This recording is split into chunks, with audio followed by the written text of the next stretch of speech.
नमस्कार, स्वागत है आपका एक बार फिर से एग्जाम मेथड में। और अब जो है इस वीडियो लेक्चर के अंदर हम यहाँ पर चर्चा करेंगे जर्मिनेशन ऑफ सीड की। ठीक है, इससे पहले हमने एम्ब्रियो के बारे में जानकारी ले ली थी। अब हम बात करेंगे यहाँ पर जर्मिनेशन ऑफ सीड कि सीड का जो जर्मिनेशन होता है वो किस प्रकार से होता है, इसके बारे में हम यहाँ पर चर्चा करने वाले हैं जर्मिनेशन ऑफ सीड के अंदर। ठीक है, पेपर हमारा चल रहा है 7 plant morphology, developmental anatomy and reproductive biology. Unit first में हम पढ़ रहे हैं यहाँ पर जर्मिनेशन ऑफ सीड। ठीक है, ये हमारा जो है इस टॉपिक का लास्ट वीडियो रहेगा। इसके बाद में हम नेक्स्ट टॉपिक के ऊपर। ठीक, चलिए, तो जर्मिनेशन ऑफ सीड क्या होता है। देखिए, सीड जर्मिनेशन या जर्मिनेशन ऑफ सीड वो स्ट्रक्चर है जिसमें, या वो प्रोसेस है जिसके द्वारा जो सुसुप्त एम्ब्रियो होता है, जो डोरमेंट एम्ब्रियो होता है या सुसुप्त एम्ब्रियो होता है, वो जो सीड होता है उसमें अपनी एक्टिव ग्रोथ को क्या करता है, रिज्यूम करता है। ठीक है ना, जो सीड होता है वो अपनी एक्टिव ग्रोथ को क्या करता है, रिज्यूम कर देता है, मतलब कि जो ग्रोथ होती है उसको चालू कर देता है। एंड फॉर्म है सीडलिंग, और एक नवांकुर जो होता है, प्रांकुर मूलांकुर वाला नवांकुर जो होता है उसको फॉर्म करता है, बनाता है। इसी को ही हम बोलते हैं जर्मिनेशन। बात समझ में आए? ऐसा process, the process by which the dormant embryo of seed resume active growth. ठीक है, मतलब कि वो सक्रिय ग्रोथ को रिज्यूम करे, जो कि ड्रॉप रहती है डोरमेंट अवस्था में। एम्ब्रियो की ग्रोथ जो होती है डोरमेंट रहती है, यानी कि सुसुप्त रहती है, और उस ग्रोथ को क्या करना होता है, यहाँ पर खोलना होता है। एंड फॉर्म है seedling is known as germination. ठीक है, और क्या बनाता है वो, सीडलिंग बनाता है, यानी कि नवांकुर बनाता है, नवोद्भिद बनाता है, उसे क्या कहा जाता है, जर्मिनेशन कहा जाता है। ठीक है, बात समझ में? यानी कि डोरमेंट एम्ब्रियो से सीड की ग्रोथ जो होती है वो रिज्यूम, एक्टिव ग्रोथ को रिज्यूम करना ही क्या कहलाता है, सीड जो है जर्मिनेशन कहलाता है। ठीक है, देखो जी, यहाँ पर हमारे पास में कुछ स्टेप्स हैं जो डायग्राम में आप देख पा रहे हैं। ये यहाँ पर ये हाइपोकोटाइल है, ये हाइपोकोटाइल वाला जो भाग होता है, और ये रेडिकल वाला भाग होता है। देखिए, दो चीजें हैं यहाँ पर, ध्यान रखना है। ग्रोथ के अंदर दो चीजें, एक हाइपोकोटाइल दिखा रखा है, दूसरा रेडिकल दिखा रखा है। ठीक है, दो तरह के सीड है यहाँ पर। अब देखो, ये जो सीड कोट होता है, ये सीड कोट जैसे ये जो एम्ब्रियो होता है, मतलब ये जो सीड होता है, ये जैसे ही भोजन को ग्रहण करता है, वाटर को ग्रहण करता है, यहाँ पर ये खुल जाता है, ओपन हो जाता है, और इसके अंदर जो कोटिलिडन है, इन कोटिलिडन्स का जो फूड होता है वो जो है डाइल्यूट होना शुरू होता है। वही डाइल्यूट होकर जो है क्या करता है, इसको देता है, इसको एम्ब्रियो को। जब एम्ब्रियो को ये देता है तो यहाँ पर जो हाइपोकोटाइल वाला भाग है, हाइपोकोटाइल जो कि शूट और रूट दोनों के बीच का भाग होता है, इस हाइपोकोटाइल वाले भाग में क्या होने लग जाती है, ग्रोथ होने लग जाती है, और जिससे जो है सबसे इंपॉर्टेंट चीज रूट का फॉर्मेशन होता है। जैसे जैसे रूट का फॉर्मेशन होता है, ये इसका जो आकार होता है, आकार जो होता है, आकृति होती है, वो बदलती जाती है। ठीक है, और ये जो रूट होती है जैसे जैसे ग्रोथ करती है, यहाँ पर जमीन के अंदर जो होती है ये स्थायी हो जाती है, और ये फिर सीधी वृद्धि करना शुरू कर देता है, यानी कि सूर्य की तरफ में वृद्धि करना शुरू कर देता है, जिससे ये जो सीड होता है ये बाहर की तरफ में हमें दिखाई देता है। तो बहुत सी बार आपने देखा होगा जो कोटिलिडन होते हैं वो जमीन से ऊपर बाहर आए हुए रहते हैं कुछ, बाद में धीरे धीरे इनका जो, जैसे जब ये पत्तियां जो होती है इसके अंदर, जो प्रीमोडियल लीफ होती है वो ग्रोथ करती है, और उसके अंदर क्लोरोफिल का डेवलपमेंट होता है, फूड बनाना शुरू करती है, उस समय तक जो है कोटिलिडन यहाँ पर चिपके हुए रहते हैं। तो ये हाइपोकोटाइल वाला भाग है जो बाद में भी इसमें कन्वर्ट हो जाता है, स्टेम में कन्वर्ट हो जाता है, और कोटिलिडन जो होते हैं इसका जैसे ही फूड इनका पूरा काम आ जाता है, ये झड़कर अलग हो जाते हैं, और जो पादप होता है वो अपना काम करना शुरू कर देता है। तो इस तरीके से यहाँ पर होता है डेवलपमेंट। ठीक है जी, चलिए अब हम एक एक स्टेप वाइज हम इसको समझते हैं कि ऐसा क्यों होता है। तो इसके लिए कुछ चीजें रिक्वायर होती है, कंडीशन, मेन चीज होती है condition, condition necessary for germination. ये कंडीशन जरूरी है। देखो, कंडीशन इसलिए जरूरी है कि देखिए, गेहूं जो होता है, गेहूं, बाजरा, ज्वार, मक्का, हम उसको एक पर्टिकुलर सीजन के अंदर ही ग्रो करवा सकते हैं। क्यों करवा सकते हैं? ऐसा इसलिए होता है कि उस सीजन के अंदर ही उसकी ग्रोथ के लिए जो कंडीशन है वो एप्रोप्रिएट होती है, मतलब कि उपयुक्त कंडीशन प्रेजेंट होती है। अदरवाइज क्या होगा, अगर हम विदाउट सीजन में किसी चीज को ग्रो करेंगे तो वो ग्रो नहीं हो पाएगा। क्यों? क्योंकि उस सीजन तक एम्ब्रियो जो होता है क्या होता है, सुसुप्त अवस्था में होता है, यानी कि डोरमेंट स्टेज में रहता है। तो जब उसकी डोरमेंट सी जो है वो खत्म हो जाती है, उसके लिए टेम्परेचर उपयुक्त हो जाता है, वाटर उपयुक्त हो जाता है, ऑक्सीजन जो अवेलेबल हो जाती है, उसके आधार पर वो डेवलपमेंट करना शुरू करता है। तो एनवायरमेंटल कंडीशन उस समय, उस सीजन में क्या होती है, प्रॉपर होती है, प्रॉपर वे में अवेलेबल होती है। तो इसलिए वो क्या करता है, अपना जर्मिनेशन करता है। समझ में आई बात? तो कहने का मतलब यह है कि जब आप सीड की ग्रोथ करवाते हैं तो एक स्पेसिफिक कंडीशन होना जरूरी है। ठीक है ना, उसी कंडीशन पर जो है सीड ग्रो करे। हाँ, आर्टिफिशियल तरीके से हम ये एनवायरनमेंट क्रिएट करके भी क्या कर सकते हैं, सीड का जर्मिनेशन करवा सकते हैं। ठीक है, जैसे कि हम घर पे करते हैं, जैसे हमें धान को स्प्राउट बनाना है, तो स्प्राउट बनाना है तो क्या करते हैं, हम स्प्राउट के लिए सभी चीज़ों को गला देते हैं। गलाने के बाद में उनको पानी भी मिल रहा है, मतलब वाटर भी मिल रहा है, टेम्परेचर भी मिल जाता है और ऑक्सीजन भी अवेलेबल हो जाती है और दूसरी चीज़ें भी उसको अवेलेबल हो जाती है, तो वो जर्मिनेट हो जाता है। तो एम्ब्रियो जो है अपनी डोरमेंसी को तोड़ देता है और जर्मिनेशन कर लेता है। तो आर्टिफिशियल तरीके से तो हम कर सकते हैं, लेकिन नेचुरल तरीके से, नेचुरल तरीका मतलब है कि जब आप खेत के अंदर इसको बो रहे हैं तो उस समय कंडीशन क्या होनी चाहिए, उस समय कंडीशन जो है उसके लिए एप्रोप्रिएट कंडीशन होनी चाहिए, तब जाकर ही वो क्या कर सकता है, जर्मिनेशन कर सकता है, अदरवाइज जर्मिनेशन नहीं हो पाएगा। क्लियर बात। चलिए, तो seed of all plants require supply of oxygen.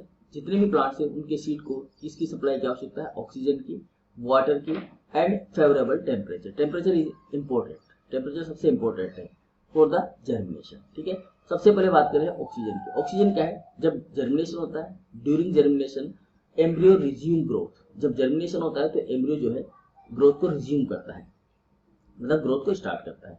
And for the energy, for this energy is required. अब इस जर्मिनेशन जब हो रहा है तो जब ये ग्रोथ कर रहा है एम्ब्रियो जब यहाँ पर ग्रोथ करेगा तो इसको एनर्जी की रिक्वायरमेंट होगी, नहीं होगी, तो एनर्जी की रिक्वायरमेंट होगी। तो this energy comes from oxidation. Energy कहाँ से आएगी, ऑक्सीडेशन से। किसके ऑक्सीडेशन से, फूड मटेरियल के। तो फूड मटेरियल जो होगा, जैसे मान लीजिए कार्बोहाइड्रेट है, ठीक है, कार्बोहाइड्रेट एक फूड मटेरियल, अभी हमने पढ़ा थोड़ी देर पहले नेक्स्ट पिछले वाली वीडियो में, कार्बोहाइड्रेट है। इस कार्बोहाइड्रेट मतलब ग्लूकोज है। कार्बोहाइड्रेट को पहले छोटे भाग में तोड़ा जाए ग्लूकोज में। ग्लूकोज को क्या किया जाएगा, ग्लूकोज को साइटोप्लाज्म के अंदर ले जाया जाएगा और साइटोप्लाज्म के अंदर यहाँ पर क्या चलाया जाएगा, ग्लाइकोलाइसिस चलाया जाएगा। फिर ग्लाइकोलाइसिस से ये चलेगा, किसके अंदर जाएगा, माइटोकॉन्ड्रिया के अंदर। यहाँ पर पायरुविक एसिड बनेगा और ये चला जाएगा किसके अंदर, एसिटिल कोएंजाइम बन के ये चला जाएगा किसके अंदर, माइटोकॉन्ड्रिया के अंदर। ठीक है, माइटोकॉन्ड्रिया के अंदर यहाँ पर जाकर क्या बनाया जाएगा, एटीपी बनाया जाएगा। एटीसी साइकिल के द्वारा एटीपी बनाया जाएगा। फिर ये एटीपी जो है वो काम आएगा। तो ये एटीपी क्या है, ये एटीपी है एनर्जी। ठीक है, तो ये एटीपी एनर्जी जो है ये किसके थ्रू मिली, ऑक्सीडेशन के थ्रू। ये जो प्रोसेस है ये कहलाता है ऑक्सीडेशन। ठीक है, जो माइटोकॉन्ड्रिया के अंदर होता है ये ऑक्सीडेशन होता है। तो हमें पता है श्वसनांग कौन सा होता है कोशिका का, माइटोकॉन्ड्रिया। तो माइटोकॉन्ड्रिया के अंदर ये ऑक्सीडेशन होता है। तो ये ऑक्सीडेशन होता है तभी जाकर इसको एनर्जी मिलती है। ठीक है, तो ये इसके लिए ऑक्सीडेशन कराने के लिए किसकी रिक्वायरमेंट होगी, ऑक्सीजन की। क्योंकि यहाँ पर जो फूड मटेरियल है उसे एनर्जी जब मिलेगी जब वो ऑक्सीजन के साथ में मिलेगा। ठीक है ना, ऑक्सीजन के साथ में मिलेगा तभी जो है फूड एनर्जी जो है, फूड जो होगा वो एनर्जी कन्वर्ट करेगा एटीपी की फॉर्म में। ठीक, वाटर की बात करें तो वाटर बहुत इंपॉर्टेंट फैक्टर होता है, क्योंकि वाटर के बिना तो ये कुछ भी हो जाए, सीड का कुछ नहीं होगा, सीड जर्मिनेट नहीं करेगा विदाउट वाटर। तो वाटर जो है डोरमेंसी तोड़ने का काम करता है। इसकी जो डोरमेंट स्टेज होती है सीड की, उसको तोड़ने का काम कौन करता है, वाटर करता है। ठीक है, in dormant seed the food material is stored in concentrated form. जो सीड होता है इसके अंदर ये जो फूड है बिल्कुल कंसंट्रेटेड फॉर्म में है ना, ये डाइल्यूट फॉर्म में नहीं है, कंसंट्रेटेड मतलब कि सांद्र अवस्था में यहाँ पर पड़ा हुआ है। ठीक है, and they have low physiological activity. इसकी बहुत ही कम फिजियोलॉजिकल एक्टिविटी होती है, इसी वजह से जर्मिनेट नहीं हो पाता। अदरवाइज अगर इसमें थोड़ी सी भी मॉइस्चर आ जाएगी सीड के अंदर तो फिर क्या होगा, जर्मिनेशन हो जाएगा। क्योंकि यहाँ पर जो है वाटर को ये जो सीड है ये एब्जॉर्ब कर लेगा और इसके जो भोजन है उसके कण जो है वो डाइल्यूट हो जाएंगे। डाइल्यूट होने के बाद में ये एम्ब्रियो के द्वारा आसानी से एब्जॉर्बेबल होंगे। ठीक है, आसानी से वो उसको अवशोषित कर पाएंगे। बात समझ में आई। तो कहने का मतलब है they have low physiological activity. तो सीड जो होता है उसकी लो फिजियोलॉजिकल एक्टिविटी होती है और वो डोरमेंट अवस्था में होता है। तो यहाँ पर वाटर बहुत इंपॉर्टेंट होता है। Water is essential is the concentrated food is converted in the form it can be utilised by the seedling. ठीक है, तो जो सीड होता है उसके जो फूड होता है उस फूड को वाटर के द्वारा क्या कर दिया जाता है, कंसंट्रेटेड फॉर्म से किसमें बदल दिया जाता है, डाइल्यूट फॉर्म में। ठीक है ना, converted in the form it can be utilised by the seedling, मतलब ऐसी फॉर्म में बदल दिया जाता है जिससे वो सीडलिंग जो होता है वो आराम से अपना जो है फूड आराम से एब्जॉर्ब कर सके। तो कंसंट्रेटेड फॉर्म से किसमें कन्वर्ट कर दिया जाता है, कंसंट्रेट से डाइल्यूट फॉर्म में कन्वर्ट कर दिया जाता है। समझ में।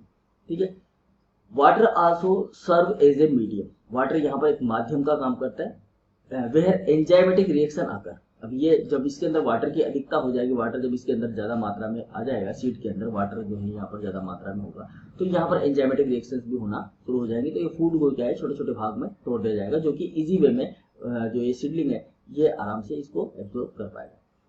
इट आल्सो सॉफ्टन, देखा होगा जब हम सीड को गला देते हैं तो वो बहुत ही मुलायम सा हो जाता है, सॉफ्ट सॉफ्ट सा हो जाता है। This seed coat and allow the embryo to come out, ठीक है। तो ये जो सीड कोट है ये भी क्या हो जाता है, सॉफ्ट हो जाता है। सॉफ्ट हो जाता है तो ये जो एम्ब्रियो होता है ये भी क्या है, बाहर की तरफ में आना शुरू कर देता है, ग्रोथ करके बाहर की तरफ आना शुरू कर देता है। तो इसलिए वाटर जो है सबसे इंपॉर्टेंट फैक्टर होता है, ठीक है। ऑक्सीजन और टेम्परेचर से सबसे ज्यादा वाटर है, क्योंकि स्टार्टिंग जो होती है वो वाटर से होती है, वाटर के बिना कुछ भी नहीं।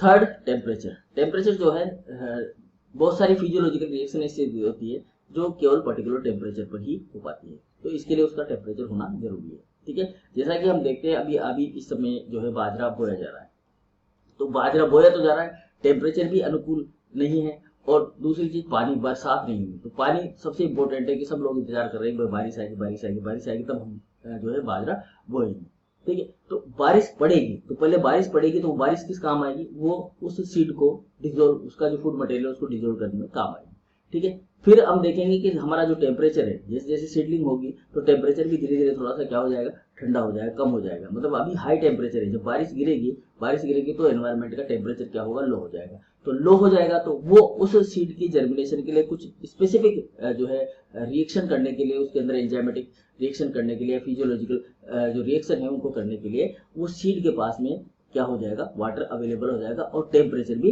लो हो जाएगा। बारिश होगी तो टेम्परेचर क्या होगा, लो होगा। तो उस लो टेम्परेचर पर जो सीड है वो अपनी मेटाबॉलिक क्रियाओं को करना स्टार्ट कर देगा और सीड का जर्मिनेशन हो जाएगा, सीडलिंग जो है बाहर आ जाएगी। बात समझ में आ रही है, ठीक है। तो यहाँ पर टेम्परेचर भी क्या होता है, इंपॉर्टेंट रोल प्ले करता है, ठीक है जी। चलिए, तो a number of physiological process occur within the seed during germination. Germination के दौरान जो है बहुत सारे प्रोसेस जो है यहाँ पर होते हैं। The favourable temperature ranges from 20 to 35, ठीक है। फेवरेबल टेम्परेचर क्या होता है, 20 से 35 डिग्री सेंटीग्रेड। अभी प्रेजेंट में अगर हम टेम्परेचर की बात करें तो हमारे यहाँ पर जो टेम्परेचर हो रहा है वो लगभग 37 से 38 डिग्री सेंटीग्रेड हो रहा है, ठीक है। जब तक बारिश नहीं गिरेगी तब तक ये टेम्परेचर जो है लो में नहीं आएगा, और जब तक लो में नहीं आएगा मतलब 35 से नीचे होना चाहिए। 35 से नीचे होगा तो भैया सीडलिंग की ग्रोथ अच्छी से होगी। तो इसलिए हम इंतजार कर रहे हैं बारिश का। कुछ लोग क्या करते हैं, कुछ लोगों के पास ट्यूबवेल, कुआं जो होता है उससे क्या करते हैं, वो सिंचाई कर देते हैं। सिंचाई करने से क्या होता है, धरती का टेम्परेचर जो है वो बिलो हो जाता है। तो बिलो हो जाता है तो उस समय बोने वाली फसल को उसी समय पर बोया जाता है। ऐसा नहीं है कि भाई आप जो दूसरी खरीफ की फसल है उसको अभी बो देंगे, रबी की फसल है तो उसको अभी बो देंगे। खरीफ की फसल खरीफ के मौसम में ही बोई जाएगी, मतलब जहां हम उसको काटते हैं खरीफ के मौसम में। रबी की फसल रबी के मौसम में ही बोई जाएगी, और जायद की फसल जायद के मौसम में बोई जाएगी। लेकिन इसके कुछ अपवाद भी, जैसे कि फॉर एग्जाम्पल अगर हम आर्टिफिशियल स्ट्रक्चर तैयार करके और फिर बोते हैं तो वो हम कभी भी बो सकते हैं, वो आर्टिफिशियल तरीका है। लेकिन नेचुरल तरीका यही है, और नेचुरल ही हमें ध्यान रखना है, ठीक है जी। चलिए, अब ये ग्रोथ होती कैसे है ये देखते हैं हम। जो जर्मिनेशन प्रोसेस होता है वो होता कैसे है, तो ये जर्मिनेशन प्रोसेस जो है ना बहुत ही इंपॉर्टेंट जो है रोल प्ले करता है यहाँ पर। तो इसको हम बोलेंगे जर्मिनेशन प्रोसेस। देखिए जर्मिनेशन प्रोसेस कैसे होता है, देखो यहाँ पर ये आप देख रहे हैं सीड है, ठीक है। धीरे धीरे इसके अंदर ये देखो यहाँ पर ग्रोथ होना शुरू हुई है। सबसे पहले रूट का ग्रोथ स्टार्ट हुआ है, उसके बाद में इसी के अंदर ये जो सीड है, इस सीड के अंदर से यहाँ से जो है ये जैसे ये सीड जो है डिजोल्व हुआ, इसने फूड मटेरियल डिजोल्व किया और ये निकला, तो यहाँ से ये इसका जो है शूट वाला पोर्शन भी निकलना शुरू हो गया, और ये जो इसका लीफ प्रिमोर्डिया है वो धीरे धीरे करके ग्रोथ करने लग गया, और ये वाला पोर्शन जो है ये सीधा सीधा सीधा ग्रोथ करने लग गया और ये बाहर आ गया, और इस तरह से आपका सीड का जर्मिनेशन हो गया। और अभी भी जो है कोटिलिडन यहाँ पर चिपका हुआ है, ठीक है, सीड के साथ में, रूट के साथ में। देख, तो जर्मिनेशन प्रोसेस कैसे होता है, देखो सबसे पहले जब फेवरेबल कंडीशन होती है, जैसा कि मैंने बताया कि टेम्परेचर हो, है ना, उपयुक्त तो ऑक्सीजन हो और उपयुक्त ही जो है पानी अवेलेबल हो, तो उस कंडीशन को बोलते हैं हम फेवरेबल कंडीशन, ठीक है। फेवरेबल कंडीशन में जो सीड होता है वो सीड एब्जॉर्ब करता है वाटर को, किससे, फ्रॉम द सोइल, ठीक है। इस सोइल से ये जो सीड होगा फेवरेबल कंडीशन में वाटर को क्या करेगा, एब्जॉर्ब करेगा। तो ये वाटर को क्या कर रहा है, एब्जॉर्ब कर रहा है। The first visible indication is the swelling of seed. सबसे पहले क्या होगा, जो सीड होगा वो सीड फूलेगा, मतलब अपने आकार में ग्रोथ करेगा, वृद्धि करेगा। सबसे पहले सीड का फुलाव होगा, सीड में फुलाव होगा। अच्छा, ये जो वाटर होता है कहाँ से जाता है, माइक्रोपाइल से, ये भी ध्यान रख लेना है। माइक्रोपाइल जो होता है वो एक छेद होता है किसके अंदर, सीड के अंदर। ये जो सीड है, इस सीड में यहाँ पर आपने देखा होगा, चने का जो सीड है उसमें देखा होगा आपने, यहाँ पर एक छोटा सा छेद होता है, इस छेद को बोलते हैं माइक्रोपाइल, ठीक है। इस माइक्रोपाइल से जो है क्या जाता है, वाटर जो है एब्जॉर्ब कर लेता है, ठीक है। माइक्रोपाइल के थ्रू वाटर इसके अंदर चला जाता है, ठीक है। The first visible indication is swelling of seed. सबसे पहले सीड जो होगा वो फूलेगा। जैसे हम चना भिगो देते हैं तो वो चना फूल जाता है, तो वो उसको बोलते हैं स्वेलिंग होना। Following by the softening of the seed coat, और इसकी वजह से जैसे ये फूलता है तो जो सीड कोट होता है वो भी क्या हो जाता है, सॉफ्ट हो जाता है, ठीक है ना, सीड कोट क्या हो जाता है, सॉफ्ट हो जाता है। चलिए, अब absorption of water cause A series of physiological changes, जैसे ही वाटर जो है इसके अंदर एब्जॉर्ब होता है, सीड के अंदर जैसे ही वाटर आता है, यहाँ पर जो है फिजियोलॉजिकल रिएक्शन होना शुरू हो जाती है। कौन सी रिएक्शन, फिजियोलॉजिकल जो रिएक्शंस होती है वो शुरू हो जाती है, तो इसके अंदर फिजियोलॉजिकल चेंजेस हो जाते हैं। It first dilute the cell concentration, जैसे जैसे वाटर इसके अंदर जाता है, देखो शुरुआत में तो जो सेल होती है उसमें जो कंसंट्रेशन होती है वो बहुत ही सॉलिड होती है, सॉलिड फॉर्म में होती है ना, सीड बहुत सॉलिड होता है ना। जैसे इस वाटर को ये एब्जॉर्ब करता है, ये कंडीशन कैसे हो जाती है, डाइल्यूट में आ जाती है, कंसंट्रेट से डाइल्यूट में कन्वर्ट हो जाती है। तो डाइल्यूट मटेरियल, इसमें जो है डाइल्यूशन ज्यादा हो जाता है, मतलब ये पतला हो जाता है, कहने का मतलब है यहाँ पर जो घोल होता है सेल का जो साइटोप्लाज्म होता है वो डाइल्यूट हो जाता है। And thereby activate enzyme, और जैसे ये डाइल्यूट होता है यहाँ पर एंजाइम्स को क्या कर दिया जाता है, एक्टिवेट कर दिया जाता है। These enzyme convert the stored food material into soluble form. अब जो स्टोर्ड फूड मटेरियल होता है, जैसे फॉर एग्जांपल स्टार्च वगैरह है, तो उस स्टार्च वगैरह को क्या किया जाता है, एंजाइम के थ्रू तोड़कर किसमें बदल दिया जाता है, ग्लूकोज के अंदर बदल दिया जाता है, ताकि उस ग्लूकोज को आसानी से जो सीडलिंग है वो आसानी से एब्जॉर्ब कर सके, ठीक है। तो it can be used by the growing embryo, और बाद में ये जो सोल्यूबल फॉर्म है, जैसे ग्लूकोज है सोल्यूबल फॉर्म में, ग्लूकोज जो होता है वाटर के अंदर सोल्यूबल होता है, जबकि स्टार्च नहीं होता, तो एंजाइम क्या करते हैं, स्टार्च को एंजाइम जो है तोड़ देते हैं और तोड़कर किसमें बदल देते हैं, ग्लूकोज के अंदर बदलते हैं, और ये ग्लूकोज जो होता है इजी वे में जो सीडलिंग होती है उसके थ्रू जो है क्या कर लिया जाता है, एब्जॉर्ब कर लिया जाता है। देखिए, carbohydrate are hydrolysed by the activity of phosphorylase, amylase and maltase, अलग अलग प्रकार के एंजाइम जो है कार्बोहाइड्रेट के ऊपर काम करते हैं।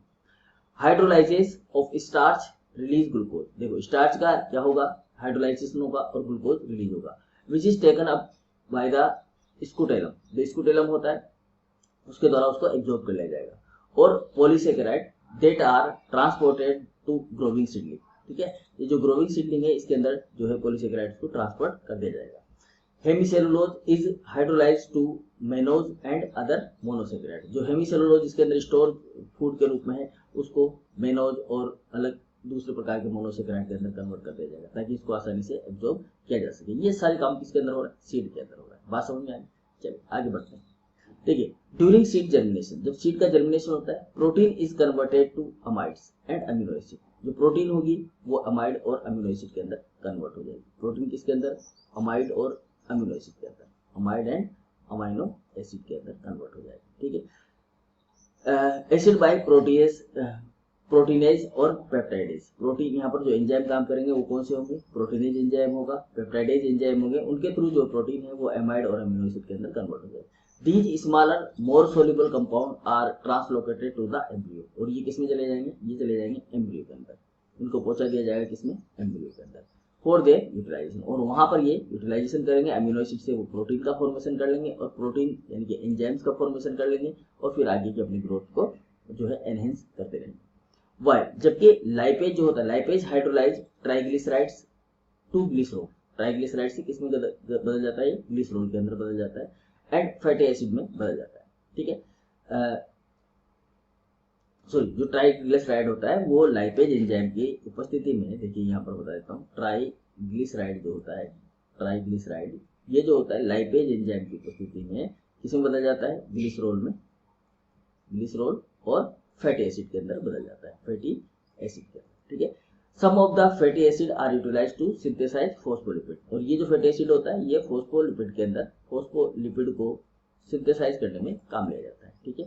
एंड ग्लाइकोलिपिड, फॉस्फोलिपिड और ग्लाइकोलिपिड जो कि हमारे प्लाज्मा मेम्ब्रेन के भाग होते हैं, क्योंकि जब सेल डिवीजन होगा, आगे जब प्लांट ग्रोथ करेगा, सीडलिंग ग्रोथ करेगी तो सेल डिवीजन होगा, सेल डिवीजन होगा तो उसके जो सेल कंस्टिट्यूएंट है उनकी रिक्वायरमेंट होगी, तो वो सब यहाँ पर क्या हो जाते हैं, जुड़ते चले जाते हैं, तो उसके लिए ये सब चीजें रिक्वायर होती है।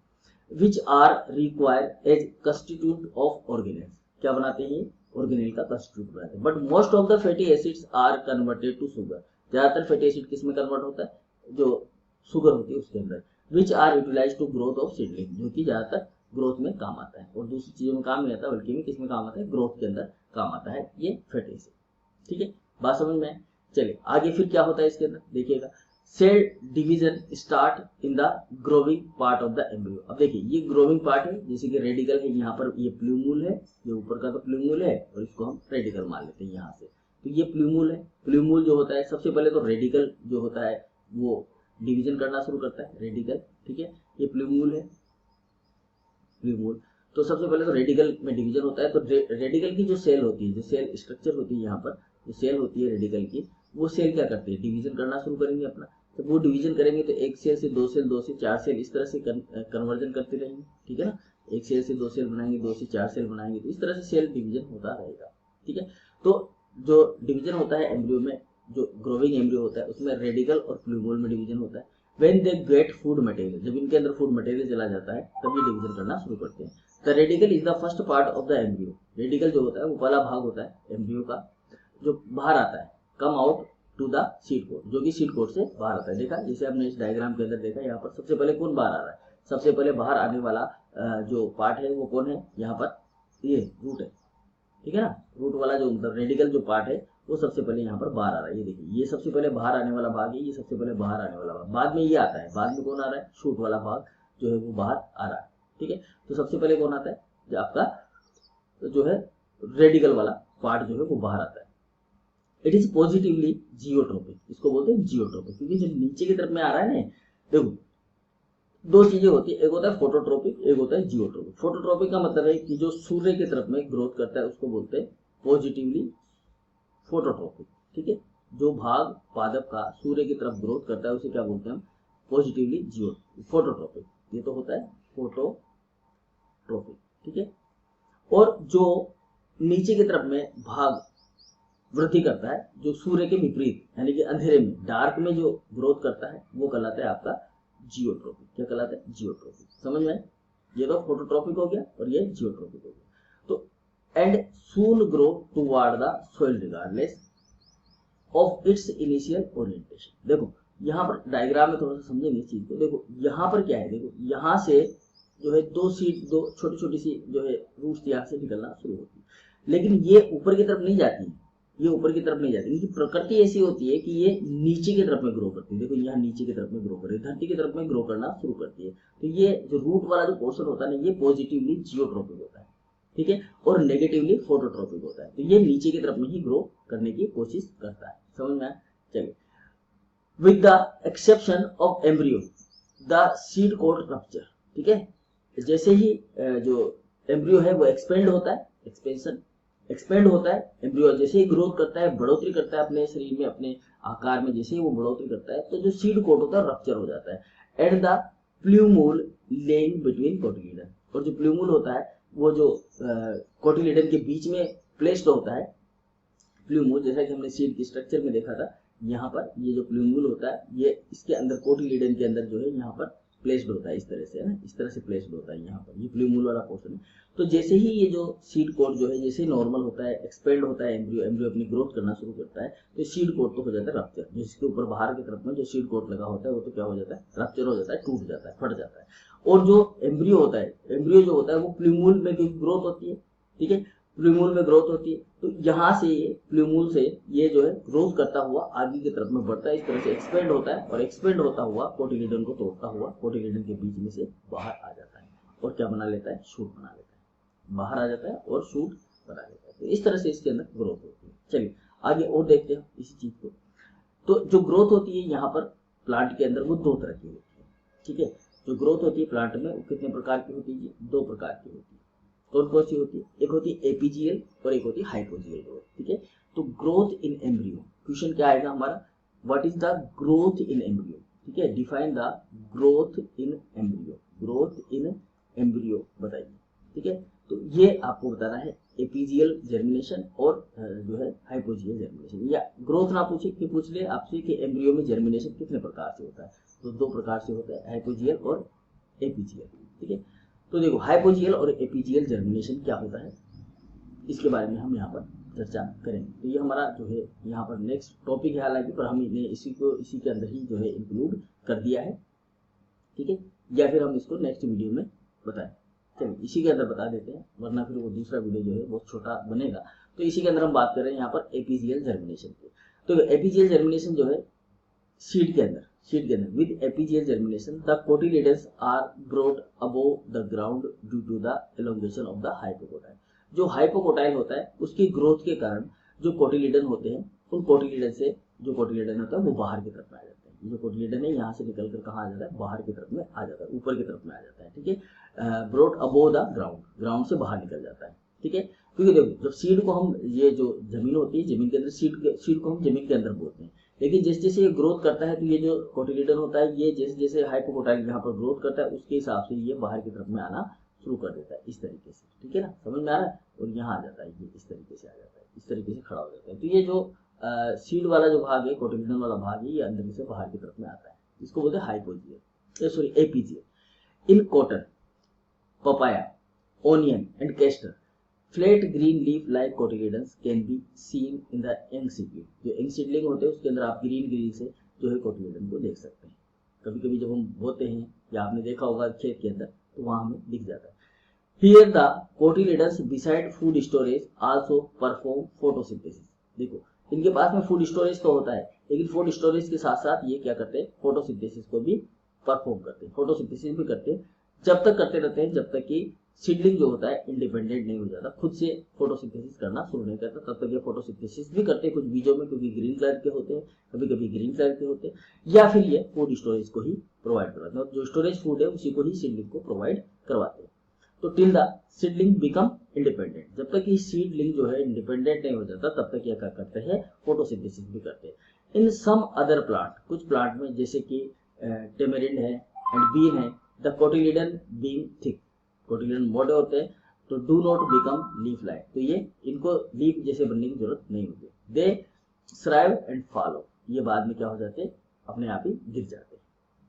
ठीक है ना, कुछ में तो गिर जाते हैं, कुछ में फोटोसिंथेसिस करते हैं और फूड को प्रोवाइड करते हैं। तो एपीजियल का मतलब क्या, एपीजियल जर्मिनेशन का मतलब ये हो गया कि धरती से कोटिलिडन का बाहर की तरफ में आना, कोटिलिडन का बाहर की तरफ, ग्राउंड धरती से बाहर की तरफ आना और वहां आकर फोटोसिंथेसिस करके फूड प्रोवाइड करवाना, यही कहलाता है एपीजियल जर्मिनेशन। बात समझ में आ गया।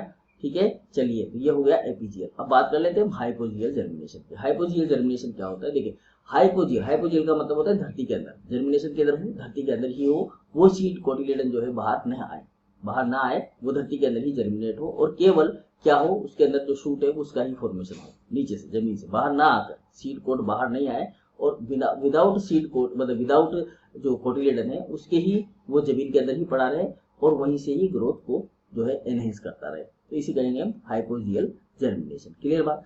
तो in hypogeal germination the cotyledon do not come out to the soil surface. ठीक है ना, ये हाइपोजियल में जो कोटिलिडन होता है ये सरफेस पे नहीं आता है, बाहर की तरफ में नहीं आता है, केवल अंदर ही रहता है, ये ध्यान रखें। और एपीजियल में बाहर की तरफ आता है, ये अंतर है दोनों। ठीक है, in such seed the epicotyl elongated pushing the plumule out of the soil. अब ऐसे जो बीज होते हैं इनके अंदर जो एपिकोटाइल होता है, देखो फिर से मैं एक बार एम्ब्रियो बना रहा हूँ यहाँ पर, ये देखो ये है आपका प्लूमूल, ये क्या है प्लूमूल है, यहाँ पर क्या है आपका एपिकोटाइल है। ठीक है, यहाँ पर क्या है आपका हाइपोकोटाइल है और यहाँ पर क्या है आपका रेडिकल है। समझना बात को। तो ऐसे जो बीज होते हैं जो कि हाइपोजियल होते हैं उनके अंदर जो एपिकोटाइल वाला भाग होता है, ये जो एपिकोटाइल वाला भाग होता है ये क्या करता है, ये एलोंगेट करता है किसको, प्लूमूल को, और इसको पुश करता है बाहर आने के लिए। तो यहाँ से यहाँ पर जो एपिकोटाइल वाला भाग है यही ग्रोथ करता है, हाइपोकोटाइल वाला नहीं करता। और ये देखो ये यहाँ पर इधर की तरफ में बाहर की तरफ इसको बाहर निकालना शुरू कर देता है। All monocotyledon show this type of germination, जितने भी मोनोकोट होते हैं वो इस तरह का जर्मिनेशन शो करते हैं। मतलब कि अगर पूछा जाए कि मोनोकोट में किस प्रकार का सीड जर्मिनेशन होता है तो हाइपोजियल जर्मिनेशन होता है। कौन सा होता है भाई मोनोकोट के अंदर, हाइपोजियल। ठीक है, डाइकोट के अंदर कौन सा, डाइकोट के अंदर एपीजियल जर्मिनेशन। ठीक है, लेकिन आप द्विबीजपत्री में तो गेहूं जो होगा वो जमीन के अंदर ही घुसा रहेगा, जबकि दूसरे पौधों में इमली देख लीजिए आप, तरबूज देख लीजिए, जो भी डाइकोट है उनके अंदर बाहर की तरफ में सीड आ जाता है।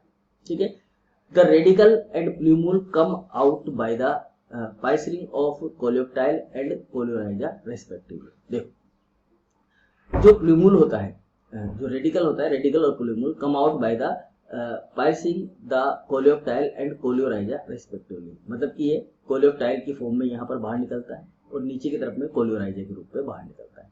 ठीक है, बाहर की तरफ में आता है। मतलब यहाँ पर कोलियोराइजा बनाते हैं, जड़ जो नुमा संरचना होती है उसको बोलते हैं हम कोलियोराइजा, और जो तने नुमा संरचना होती है उसको बोला जाता है कोलेप्टाइल। ठीक है, the plumule grow upward and the first leaf come out of the coleoptile. ठीक है, ये जो कोलेप्टाइल होता है, जो तने का भाग बनाता है, इसमें से सबसे पहले एक पत्ती जो है वो बाहर निकलती है। इसी तरह से जो रेडिकल होती है, radicle form the primary root which is soon replaced by the many fibrous root. यहाँ पर पहले एक छोटी सी रूट बनाई जाती है, ठीक है, और बाद में फिर इसको बोलते हैं कोलियोराइजा। फिर यहाँ से जो है दूसरी रूट जो है वो ये तो सुसुप्त हो जाती है, उसके बाद में यहाँ से जो है दूसरी रूट जो है वो निकाल दी जाती है। यहाँ से जो दूसरे टाइप की रूट होती है फाइब्रस रूट, वो यहाँ से निकाल दी जाती है इस तरीके से। ठीक है, बात समझ में। तो among dicotyledon, gram pea, groundnut, mango etcetera are common example of hypogeal germination.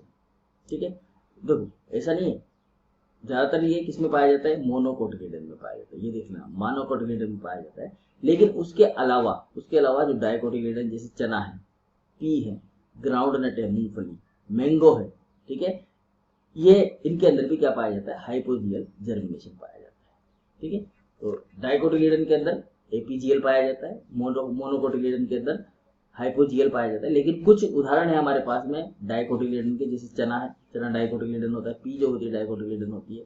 ठीक है, तो कुछ जो होते हैं, कुछ ऐसे प्लांट होते हैं जिनके अंदर जो डाइकोटिलेडन है और उनके अंदर भी हाइपोजियल जर्मिनेशन पाया जाता है। तो ये कुछ उदाहरण है, यहाँ ध्यान रख लेना है हमें कि इनमें से किस में जो है हाइपोजियल जर्मिनेशन पाया जाता है। अगर ऑप्शन में आ जाता है क्वेश्चन में, तो यहाँ ध्यान रखना है ग्राम, पी, ग्राउंडनट, मैंगो। तो इनकी जड़ें जो है ना इस तरह की होती है भाई, इनकी जड़ें इस तरह की होती है। ठीक है ना, वैसे तो जनरली हम क्या बात करते हैं कि जो डाइकोट होते हैं उनकी जड़ें फाइब्रस नहीं होती है, मूसला मूल नहीं होती है ना, मूसला मूल होती है, फाइब्रस जड़ें नहीं होती, लेकिन फिर भी कुछ पौधों के अंदर इस तरह की जड़ें हमें देखने को मिलती है। तो ये समझ के चलिएगा आप। फॉर एग्जाम्पल जैसे ग्राउंडनट है, अब ग्राउंडनट जो होती है क्या उसमें मूसला मूल पाई जाती है, मतलब टेप रूट पाई जाती है, नहीं पाई जाती ना, उसमें फाइब्रस रूट पाई जाती है।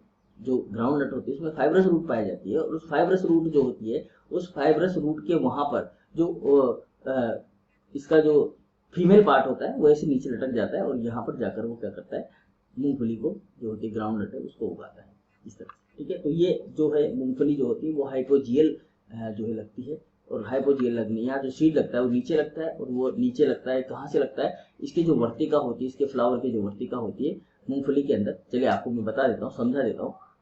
देखिए ग्राउंड नट जो होता है उसके अंदर जो सीड बनता है वो कैसे बनता है ये भी बता देते हैं आपको। मान लीजिए ये ग्राउंड नट का जो है प्लांट है, ठीक है, ये ग्राउंड नट का एक प्लांट है, यहाँ पर इसको समझते हैं। ठीक, अब यहाँ पर क्या लग गया, इसके अंदर फ्लावर लग गया। ये फ्लावर क्या होगा, ये जमीन है, यहाँ पर ये जो है आपका सोइल है, तो ये फ्लावर से एक वर्तिका निकलेगी, और ये वर्तिका जो है जब फर्टिलाइजेशन के बाद में लंबी होगी, लंबी होकर चली जाएगी जमीन के अंदर, और जमीन के अंदर जाने के बाद में यहाँ पर ये फ्रूट का निर्माण करेगी इस तरीके से। तो ये जो इसकी जो रूट होती है ना, इसकी रूट भी इस तरह से फाइबरस होती है, जबकि डाइकोटिलेडन है, मूंगफली क्या है, डाइकोटिलेडन है, तो इसमें टैप रूट होनी चाहिए, लेकिन यहाँ पर फिर भी इसके अंदर फाइबरस रूट हमें देखने को मिलती है। तो कहने का मतलब है कि हाइपोजियल जर्मिनेशन, अब ये जो है ना, ये इसका नाम क्या है, अरेकिस हाइपोजिया, इसका नाम ही क्या है, अरेकिस हाइपोजिया, हाइपोजिया।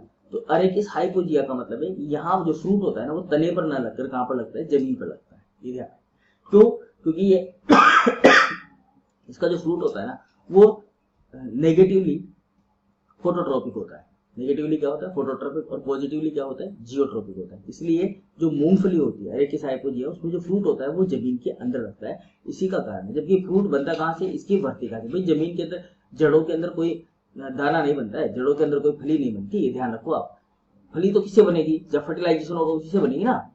भाई सीड किसका, सीड अभी हमने पढ़ा, सीड जो होता है वो किसका परिणाम होता है, सीड होता है फर्टिलाइजेशन का परिणाम। किसका परिणाम होता है, फर्टिलाइजेशन, फर्टिलाइजेशन का परिणाम होता है। फर्टिलाइजेशन जड़ के अंदर होगा क्या, फर्टिलाइजेशन जड़ के अंदर तो होगा नहीं, फर्टिलाइजेशन तो फ्लावर में होगा ना। तो फर्टिलाइजेशन फ्लावर में होगा तो ये जो वर्तिका होगी, जैसे फर्टिलाइजेशन होगा, फर्टिलाइजेशन होने के बाद में ये जो इसका जो स्टिग्मा होगा, स्टिग्मा स्टाइल, ये ग्रोथ करेगा, ग्रोथ करके ये जमीन की तरफ में मुड़ेगा, जमीन, क्योंकि ये हाइपोजियल है, हाइपोजियल यहाँ पर जो ग्रोथ हो रही है इसकी कैसी हो रही है, हाइपोजियल। ठीक है, मैं यहाँ पर सीड बनना सिखा रहा हूँ आपको, है ना। अभी हम एम्ब्रियो डेवलपमेंट की बात नहीं करके मैं समझा रहा हूँ कैसे होता है इसके अंदर, मूंगफली के अंदर ये दिमाग में आ गया था तो बता रहा हूँ मैं आपको। ठीक है, तो यहाँ गलती नहीं करनी है हमें। ठीक, तो ये चला जाएगा जमीन के अंदर, यहाँ जाकर ये अपना फ्रूट का फॉर्मेशन करेगा। ठीक है ना। तो ये ग्रोथ जो हो रही है नीचे की तरफ हो रही है, तो ये हाइपोजियल है। तो मूंगफली के अंदर जो ग्रोथ होती है सीड के जो एम्ब्रियो की ग्रोथ होती है वो भी कैसी होती है, हाइपोजियल होती है। समझ में आया। तो यहाँ पर ये इस तरह से ग्रोथ करती है। मूंगफली, ग्राउंडनट हो गया, पी हो गया, ग्राम हो गया, जिनके अंदर फाइब्रस रूट प्रेजेंट होती है, इस तरह के पौधे। ठीक है। लास्ट एंड फाइनल चीज है इसका न्यूक्लियस, जो कि हम एम्ब्रियो के स्ट्रक्चर में पढ़ी रहे थे, न्यूक्लिक एसिड। देखो न्यूक्लिक एसिड जो होता है वो बहुत ही कम अमाउंट में पाया जाता है स्टोरेज टिश्यू के अंदर। ठीक है। स्टोरेज टिश्यू में न्यूक्लिक एसिड बहुत कम अमाउंट में, क्योंकि वहां पर जो है ना फूड को ज्यादा स्टोर किया जाता है। भाई फूड को स्टोरेज किया जाता है। देखो सीधी सीधी बात है, अगर आपके पास में ज्यादा धन इकट्ठा करना है आपको, तो क्या करना पड़ेगा, दूसरे कपड़े वगैरह बाहर निकालने पड़ेंगे। अगर आपको कोई नोटों से भरा एक ट्रक दे दे आपको, भाई आपको आपके घर में भरना है, तो क्या करेंगे आप, नोटों को भरेंगे या फिर कपड़ों को भरेंगे, तो नोटों को भरेंगे ना। तो अलमारी में हम नोटों को सजाएंगे, कपड़ों को निकाल कर बाहर कर देंगे। तो वही बात है, यहाँ पर जो न्यूक्लिक एसिड होता है ना वो बहुत ही सिल्क अवस्था में पाया जाता है, बहुत ही छोटा सा पाया जाता है, बहुत ही कम अमाउंट में पाया जाता है, क्योंकि यहाँ पर फूड को स्टोरेज करना पड़ता है। These nucleic acids are converted into nucleotide. ठीक है ना, ये न्यूक्लियोटाइड में कन्वर्ट होते हैं, और न्यूक्लियोटाइड और न्यूक्लियोसाइड में कन्वर्ट कर दिया जाता है। देखो जो न्यूक्लिक एसिड होता है मतलब कि जो डीएनए होता है, इस डीएनए को किसमें कन्वर्ट रखते हैं, इसमें रखते हैं, इसमें न्यूक्लियोटाइड। न्यूक्लियोटाइड क्या होता है, न्यूक्लियोटाइड, और दूसरा होता है न्यूक्लियोसाइड, न्यूक्लियोसाइड। ठीक है। ये दो चीजें, इसमें तो क्या होता है, शुगर और फॉस्फेट होता है, सॉरी बेस और शुगर होता है, और यहाँ पर क्या होता है, बेस, शुगर और फॉस्फेट होता है। तीनों चीजें अवेलेबल होती है, यहाँ दो चीजें अवेलेबल। ठीक है। By the activation of RNS, RNS के द्वारा इनको तोड़, आरएनएस और डीएनएस के द्वारा इनको तोड़ दिया जाता है, तोड़कर इसमें न्यूक्लियोटाइड्स और न्यूक्लियोसाइड्स के अंदर इसको कन्वर्ट कर दिया जाता है। ठीक है। एड पॉलीन्यूक्लियोटाइड्स, फॉस्फोराइलेज, ये कुछ एंजाइम है जो यहाँ पर काम करते हैं। दीज न्यूक्लियोटाइड्स और nucleosides are later transported into embryo. अब ये जो सीड कोट के अंदर होते हैं, और यहाँ से इनको किसमें पहुंचा दिया जाता है, एम्ब्रियो के अंदर पहुंचा दिया जाता है, जहां पर वो कन्वर्ट होता है न्यूक्लिक एसिड में, और न्यूक्लिक एसिड में कन्वर्ट होकर उस एम्ब्रियो की सेल का न्यूक्लिक एसिड बना लेता है। ठीक है जी। तो ये था हमारा आज का टॉपिक। नेक्स्ट टॉपिक में मिलते हैं, तब तक के लिए goodbye, thank you very much. उम्मीद है आपको ये समझ में आया हो। Okay, thank you.